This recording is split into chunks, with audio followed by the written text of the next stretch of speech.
This was inspired really by, I was looking at some German sort of 80s art, and this is kind of like what you might find in that area.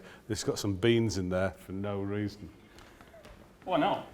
And then I started doing legs. I have an idea, you know, I just have an idea, and I wake up generally about 4:30 with an idea. And try going back to sleep, but if I don't, I just get up and do it. And I like getting in the studio early when it's cool and the mind's fresh. So I did a load of legs, but I wanted to do them in a really kind of rough, kind of sort of abstract impressionist way. And I don't know if you can tell who they are.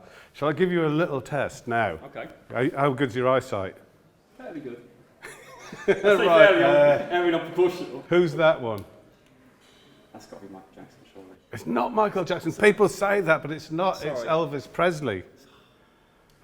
But you say you're a younger generation. I do like that picture there, by the way. That was fantastic. Sorry, I don't take. Well, let's move over here. Yeah, that's Elvis Presley as well. That's Michael Jackson. That's the Michael Jackson stance, or is it John Travolta? I think it's John Travolta, isn't it? Yeah. Moving randomly around, I've done, this is one that I did when my wife was out one night, and I was just left at home not really doing anything, so I thought I'm just going to do some drawing. And so I did the Last Supper, but I thought I'd give them really exciting shoes, because I looked at the Last Supper, I was looking at Da Vinci's Last Supper, and I thought the shoes aren't that exciting, but I can do something with that. So that's why they're that seemingly normal, and then it is from that. Yeah. That's yeah, and that was a one-line drawing where you just put your pen down and you just keep going and don't stop. Wow. Although there was a couple of stops, as you can quite obviously see. But yeah, and then we've got a big one here of 3 birds. This was the first one. I started doing some very big bird paintings, and that was the first one I did of that lot. And if we're talking about birds, have a look over here, because here's owls, and everyone loves owls. People like owls. People really, there's something about owls that people like. Maybe it's the mystery, you know, or being able to see at night. Little owl, tawny owl. No, that's a tawny owl.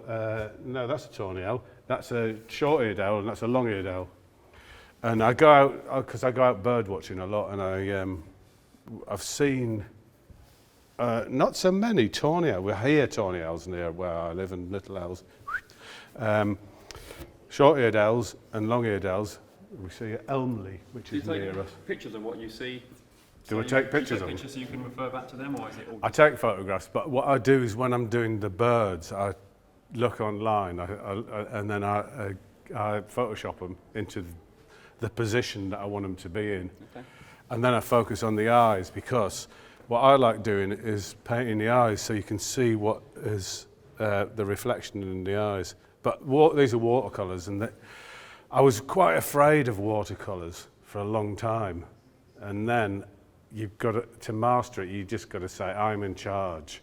And then you've got to learn how the water moves with the paint. So to do that, for instance, you drop bits of salt on, but you have to get the right type of salt and drop it on at the right spots.